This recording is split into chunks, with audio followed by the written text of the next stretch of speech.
Hello, we are exploring UIToolkit, which is Unity's latest UI rendering system. And in our last tutorial, we have seen how to build this login page using the UI builder. And we have created some XML and we have UXML, and we have also created some USS and C# file related to the login page which we have created. And we have also checked the preview to see how it looks while rendering in the scene. And currently it is not integrated with any C# events. So now we're gonna see how to add this XML page into a scene panel, and which is called panel renderer, and we are going to run this XML page in runtime. Without further ado, let's go and check how we're going to do that. Okay, so this is our UI page which we built in the last tutorial, and so I'm just changing my layout.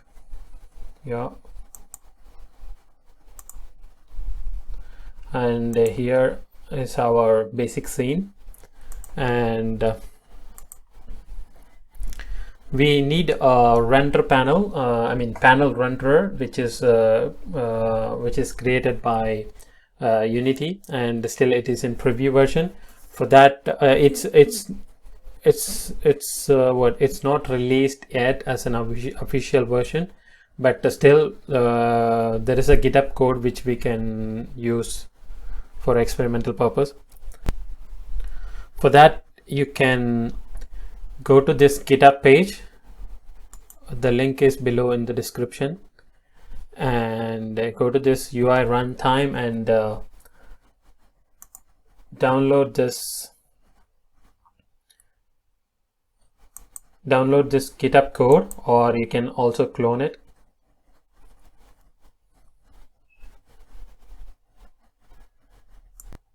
So I've already downloaded this code, so I've just cancelled it. So go to your download folder and extract it, and go to this folder and go inside the assets and just copy the UI runtime folder. You don't need the other folders, and then just copy it. Go to your project folder, open your asset folder in your project, and then paste inside your assets.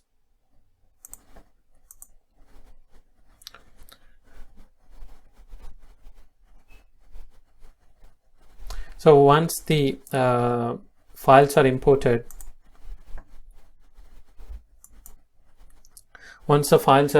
you can see a new menu item here, which is called UIElements, and just go to the UI element and select panel, where you can create a new panel renderer game object. This is the panel renderer, which is different from the Unity's normal UI panel, and this comes with the separate event system, and you need to map the UXML and the USS file in this the component parameter. So I'm going to rename it as login panel,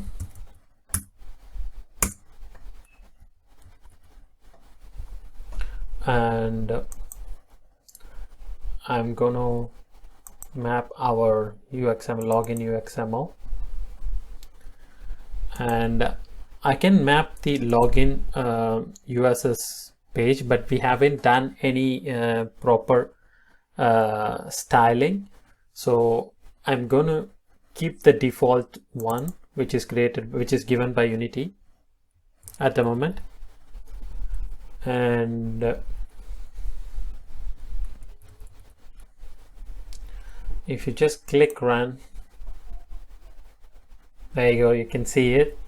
You can see our page in the scene, but still the aspect ratio is not as we expected, as we set for the page. So I'm gonna say 1080p portrait version. Still it's not working because it's not the actual 1080p if you're in Windows platform. So you need to just switch your platform to Android, since we kept the resolution to 1080p portrait mode.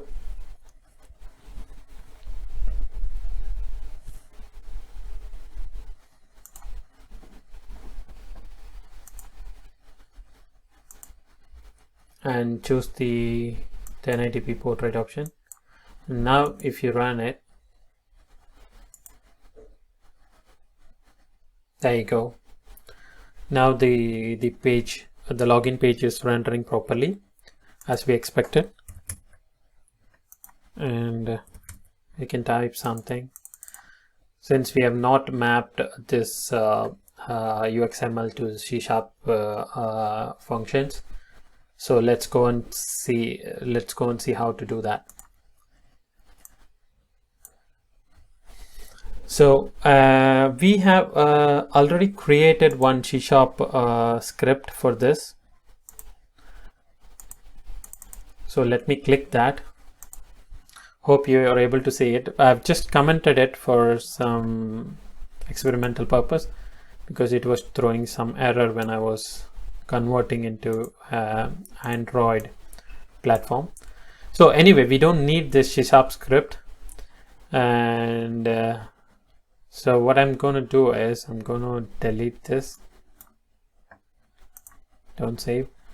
I'm going to delete this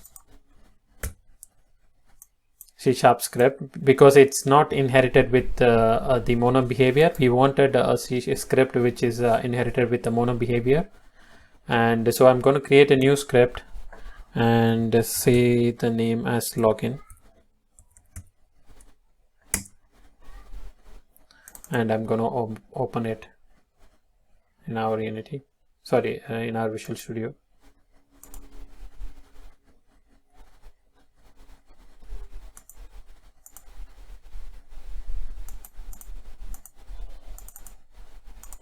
Just opened it. Hope you are able to see the text clearly. We don't need the start and update function, so we need the on enable. So what we have to do, whenever the panel renderer get enabled, then we have to map the element each and every time when the login panel is get enabled. So for that, we need to get the panel renderer first. For that, I'm going to add one variable for the panel renderer.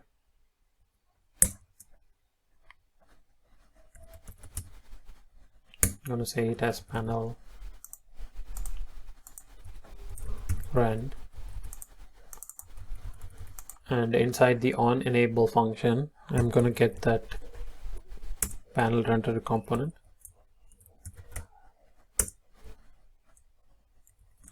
Sorry.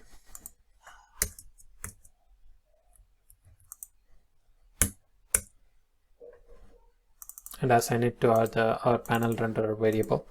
And if the panel renderer is not null,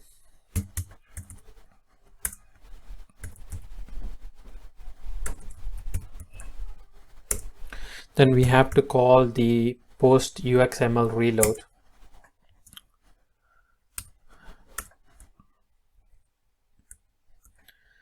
Function. We need to subscribe to the post UXML reload function. For that, we need to pass a function delegate to this post UXML reload. So I'm going to write one onload UXML.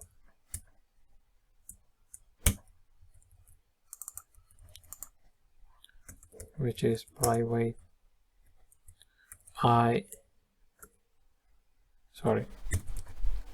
enumerable object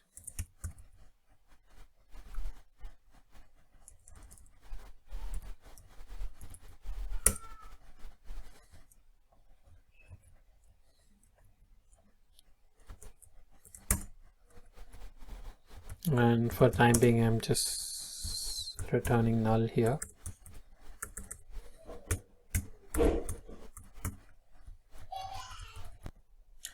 So it's done now. Inside this post UXML reload delegate, we are going to map all the UXML elements to respective C# classes like buttons and text fields.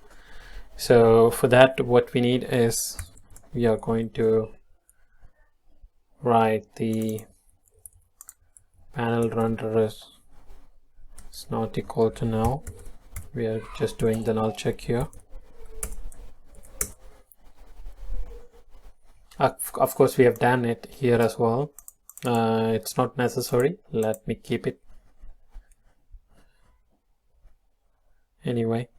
And I'm going to create one variable which is called the root element. So I'm going to call this root element as root, and I'm going to take this panel run dot visual tree. So panel runner visual tree is the topmost node of all the internal elements. So if you got this, I mean, this is actually the root element which contains all the sub elements of that UXML file. So if you got the variable of this root visual tree, then you can query any elements within the UXML. For that, you have to just type root dot q query dot, sorry, not dot, one bracket, close bracket, and just say text field.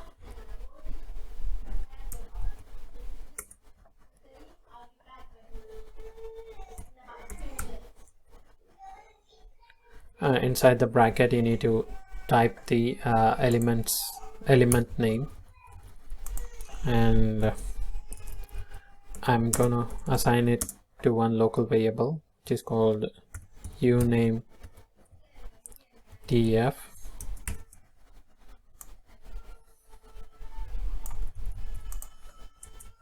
I'm gonna create one more variable for password.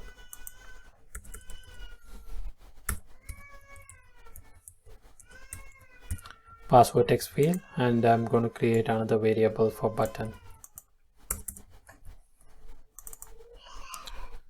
Sign in button, and here the class name is button. You can check clearly it's a UIElements button. It's not the IMQA button. And you can null check the button variable here, because we are going to assign a delegate function to we are going to assign an action to a button click delegate. Before doing that, we have to do a null check whether we are able to fetch the element from the UXML or not. We need to do the double check here. Sign in dot not equal to now. Sign in button dot clickable dot clicked plus. Just press tab here, it will create the function for you.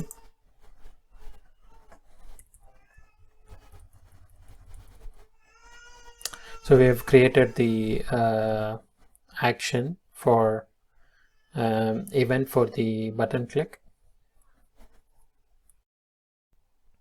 Okay, now I'm gonna add a simple debug log code.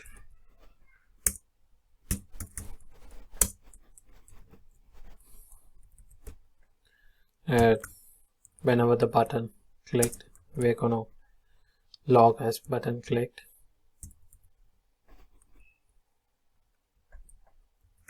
Let's say sign in button. Here we got to do one more thing, very important thing, which is we have to give the element name to be mapped with this classes, I mean like variables. So for that we need to go to the UI builder to inspect the UI element, to check the UI element name.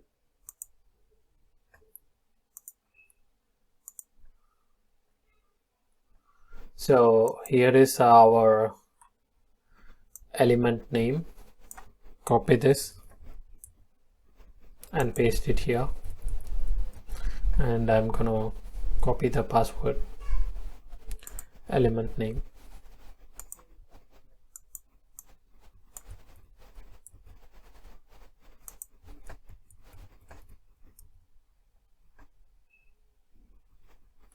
And button element.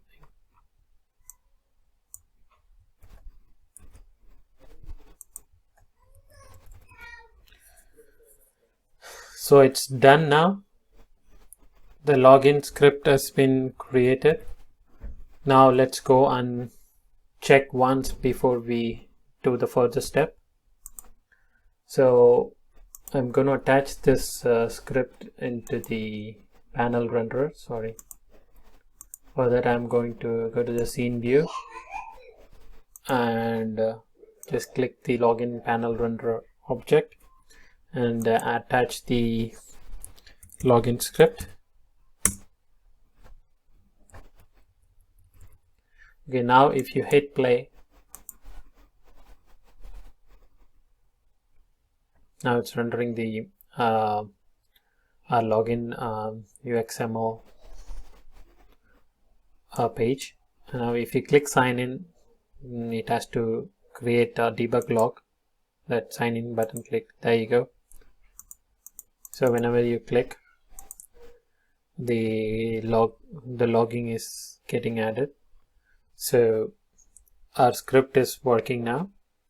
So all these controls are mapped with the variables which we have created. Now what we have to do, we have to get this username and password text as string, and you need to, in case if you want to do authentication or any other like backend check, you have to implement your code here. So for that we need the username and password string. Let's check how to do that one. For that I'm going to create two string. I'm going to pass the username and password as string parameters here. Password, and let me just say pass. And here this clicked action only take the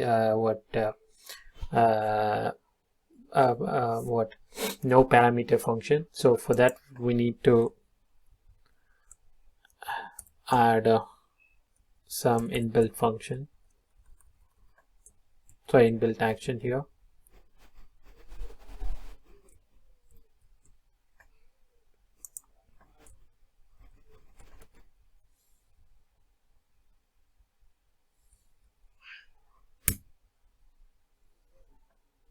So I'm creating the parameterless function action, and inside I'm calling this our clicked action with the parameters. In this I'm going to pass the text field strings. I'm going to pass the first parameter from the username text field. For that I have to use the value. There are two properties here. One is value, another one is text. But don't use the text. Text sometimes didn't work. So value is the right property to get the user typed string. So always use the value here. and password df dot value.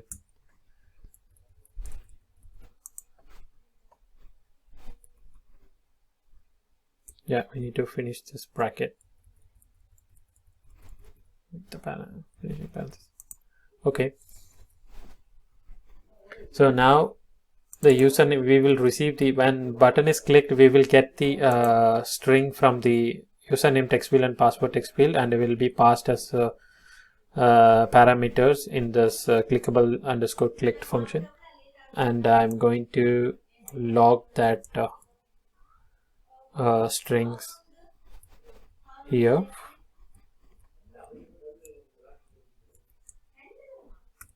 Here it's username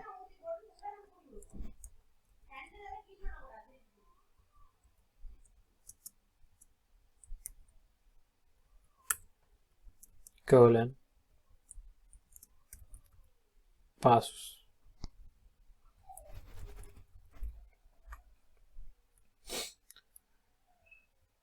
and yeah, let's go and check it out.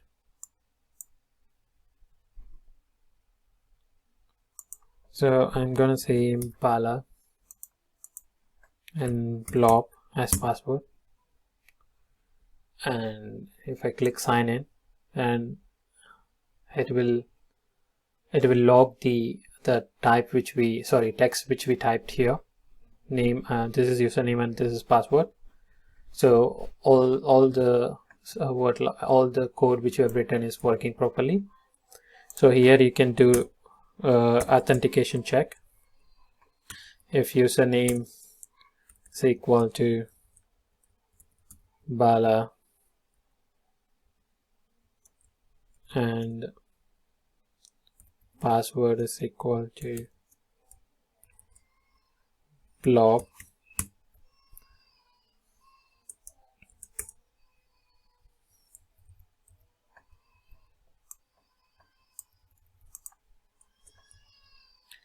then say user is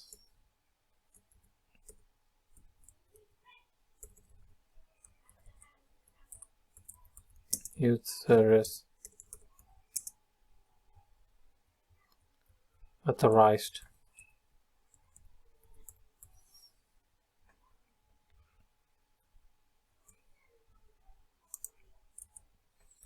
else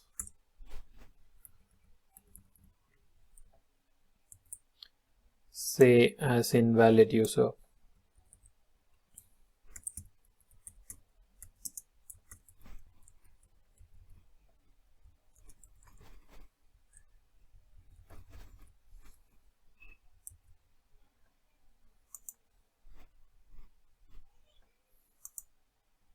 So I'm going to say test and test. So it says invalid user and Bala blob user is authorized. So it works fine. So this is the way we can map the UI elements into the C# script, and you can write more panels. You can also use all the other elements, and you can also access all the elements in the C# script. And once you return all this like XMLs and USS and this C# script, you can return it forever regardless of any code changes in the backend or game logic code changes. You can still maintain this like UI code separately, and even you can change the UI design dynamically as long as you keep the element name as you kept in the old version of your design. And this is the basics of rendering the UI elements at runtime. And we're going to add in our next tutorial, we're going to add one more sample panel and see how to navigate from one panel to another panel in the new UI system. So Let's meet on next tutorial. Thank you. Cheers.